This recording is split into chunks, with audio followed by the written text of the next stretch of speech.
జయలలిత ఆసుపత్రిలో చేరడానికి ముందు రోజు ఏం జరిగింది?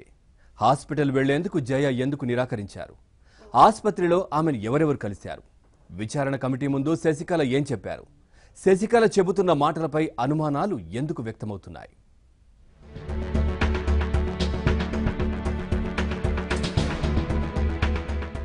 జయలలిత మరణించిన ఏడాది దాటినా ఇప్పటికీ అనుమానాలే.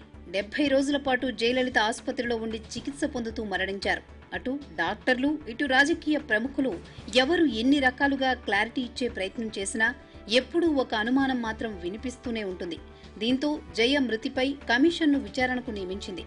హైకోర్టు మాజీ జడ్జి నేతృత్వంలో ఈ కమిషన్ అందరినీ ప్రశ్నిస్తోంది.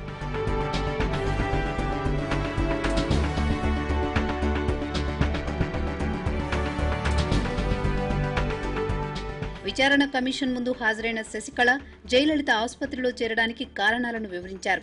ఏ పరిస్థితుల్లో అమ్మను ఆసుపత్రిలో చేర్పించింది, హాస్పిటల్లో చేర్చిన రోజు ఏం జరిగిందో కమిషన్కు చెప్పారు. తీవ్ర జ్వరంతో ఉన్న జయలలితను ఆసుపత్రికి రావాలని వైద్యులు సూచించినా ఆమె నిరాకరించారని తెలిపారు. రాత్రి సమయంలో ఆమె స్పృహ కోల్పోవడంతో అత్యవసర పరిస్థితుల్లో ఆమెను హాస్పిటల్కు తీసుకెళ్లినట్లు చెప్పారు.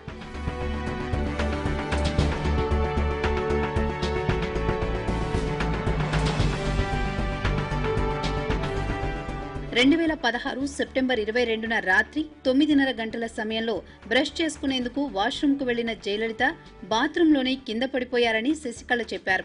అప్పటికే ఆమె తీవ్ర జ్వరంగా ఉందన్నారు. బాత్రూం నుంచి జయను బయటకు తీసుకొచ్చి బెడ్ మీద పడుకోబెట్టిన కొద్దిసేపటికే స్పృహ కోల్పోయారని వివరించారు.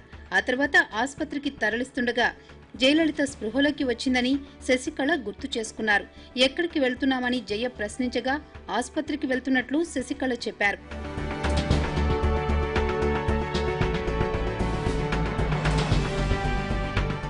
అక్రమాస్తుల కేసుతో జయలలిత తీవ్ర ఒత్తిడికి గురయ్యారని శశికళ విచారణ కమిషన్ ముందు చెప్పినట్లుగా తెలుస్తోంది.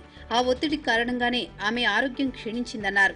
అపోలో ఆసుపత్రిలో చికిత్స పొందుతున్న జయలలితను అప్పటి గవర్నర్ విద్యాసాగర్ రావు పరామర్శించారని శశికళ చెప్పారు.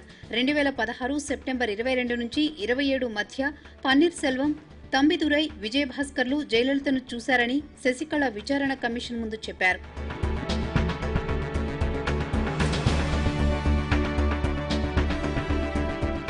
జయను చాలా మంది పరామర్శించారన్న శశికళ వ్యాఖ్యలపై అనుమానాలు వ్యక్తమవుతున్నాయి. అమ్మ ఆసుపత్రిలో ఉన్నప్పుడు చూశామని ఇప్పటి వరకు అటు పార్టీ వర్గాలు కానీ సన్నిహితులు కానీ చెప్పలేదు. జయను కలిసేందుకు తాను చాలాసార్లు ప్రయత్నించానని, అయితే శశికళ కావాలని అడ్డుకొని కలవకుండా చేశారని గతంలో పన్నీర్ సెల్వం ఆరోపించారు. పన్నీర్ చెప్పిన మాటలకు కమిషన్ ముందు శశికళ వివరణకు పొంతన లేకపోవడంతో రకరకాల అనుమానాలు వ్యక్తమవుతున్నాయి. విచారణ కమిషన్ ముందు శశికళ ఎందుకు అలా చెప్పారు?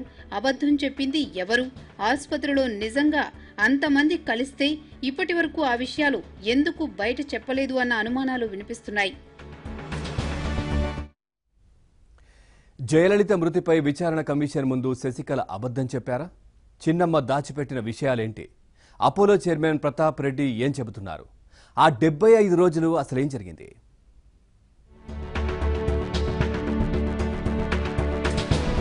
జయలలిత మరణం మిస్టరీ వెనుక కొత్త కోణం.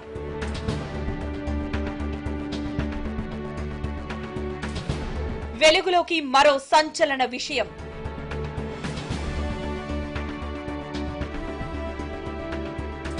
జయ ఆసుపత్రిలో ఉన్నంతకాలం సీసీటీవీలు బంద్. ఎందుకలా జరిగింది?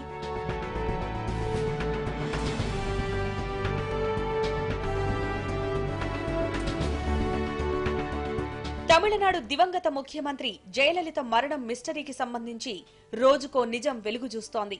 ఆఖరి రోజుల్లో జయలలిత వీడియోలు తీశామంటూ విచారణ కమిషన్ కు శశికళ చెప్పిన దాంట్లో వాస్తవం ఎంత? చాలా విషయాల్లో చిన్నమ్మ పొంతనలేని సమాధానాలిచ్చారా? ఇప్పుడు ఇవే ప్రశ్నలు కీలకంగా మారాయి.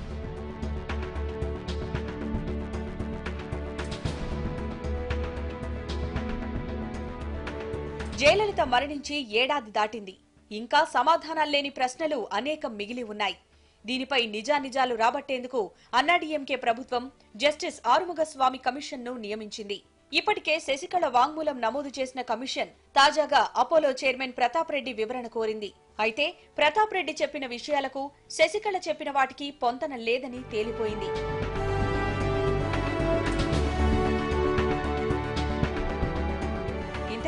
విచారణ కమిషన్ ముందు ప్రతాప్ రెడ్డి ఏం చెప్పారు? జయలలితకు చికిత్స చేస్తున్న 75 రోజులు ఏం జరిగింది? రహస్యంగా చికిత్స అందించడానికి కారణాలేంటి?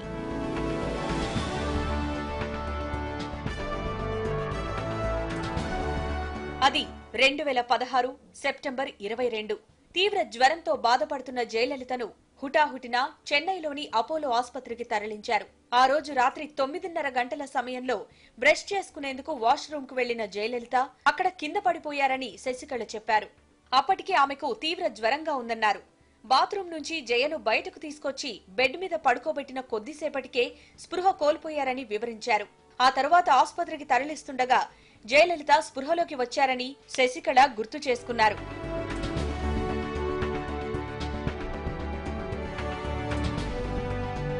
అయితే ఐసీయూలో జయలలితను చేర్చిన వెంటనే సీసీ కెమెరాలను ఆపేశారు. అక్కడ ఏం జరుగుతోందో తెలియకుండా జాగ్రత్త పడ్డారు. ఆసుపత్రిలో పనిచేసే సిబ్బందిని సైతం లోపలకు అడుగు పెట్టనివ్వలేదు.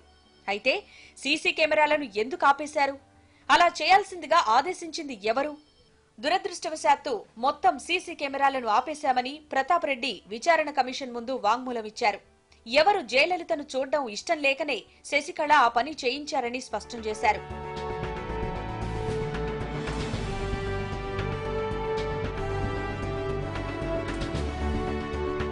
మొత్తం 24 మంది రోగులు ఉండాల్సిన ఒక ఫ్లోర్ మొత్తాన్ని శశికళ అండ్ కో తమ అధీనంలోకి తీసుకుంది. ఇతర రోగులను అక్కడి నుంచి వెంటనే ఖాళీ చేయించింది. అక్కడ జయలలిత ఒక్కరినే ఉంచి ట్రీట్మెంట్ చేయించారు. అంటే ఆసుపత్రిలో జయ చికిత్స పొందిన తీరు వీడియో రికార్డు కాలేదని తేలిపోయింది.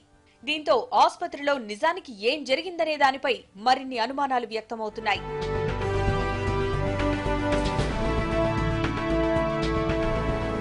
డెబ్బై 75 రోజుల పాటు చికిత్స పొందిన జయలలిత డిసెంబర్ 5న గుండెపోటుతో కన్నుమూశారు. అమ్మ కోలుకున్నారని భావించిన సమయంలో గుండెపోటు వచ్చి చనిపోయారన్న పిడుగులాంటి వార్తను ఆసుపత్రి వర్గాలు వినిపించాయి. అంతే, ఆమె అభిమానులు ఒక్కసారిగా షాక్కు గురయ్యారు.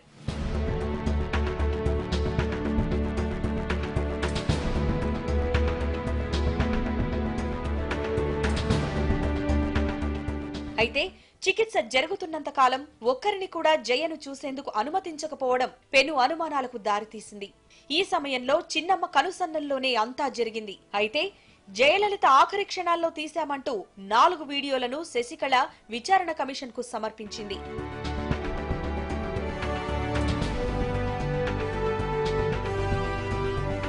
అటు జయను చాలా మంది పరామర్శించారని ఆరుముగస్వామి కమిషన్ ఎదుట శశికళ చెప్పిన వ్యాఖ్యలపైన అనుమానాలు వ్యక్తమవుతున్నాయి.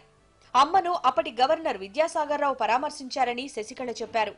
2016 సెప్టెంబర్ 22 నుంచి 27 మధ్య పన్నీర్ సెల్వం, తంబిదురై, విజయ్ భాస్కర్లు జయలలితను చూశారని శశికళ వెల్లడించారు.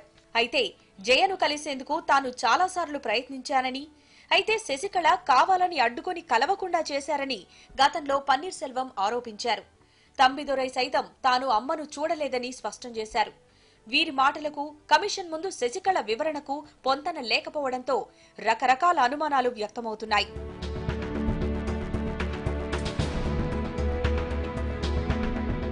శశికళ వాంగ్మూలానికి సంబంధించిన సమాచారం మీడియాలో వచ్చిన మరునాడే అపోలో ఆసుపత్రి చైర్మన్ ప్రతాప్ రెడ్డి విరుద్ధమైన ప్రకటన చేయడం ప్రాధాన్యం సంతరించుకుంది.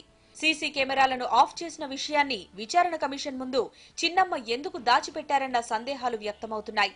అదీ కాక ఆమె జయలలితవి అంటూ శశికళ విడుదల చేసిన వీడియోలపైన సందేహాలు వ్యక్తమవుతున్నాయి. జయ మరణం మిస్టరీకి సంబంధించి ముందు ముందు ఎలాంటి నిజాలు బయటపడతాయోనన్న అనుమానాలు తలెత్తుతున్నాయి.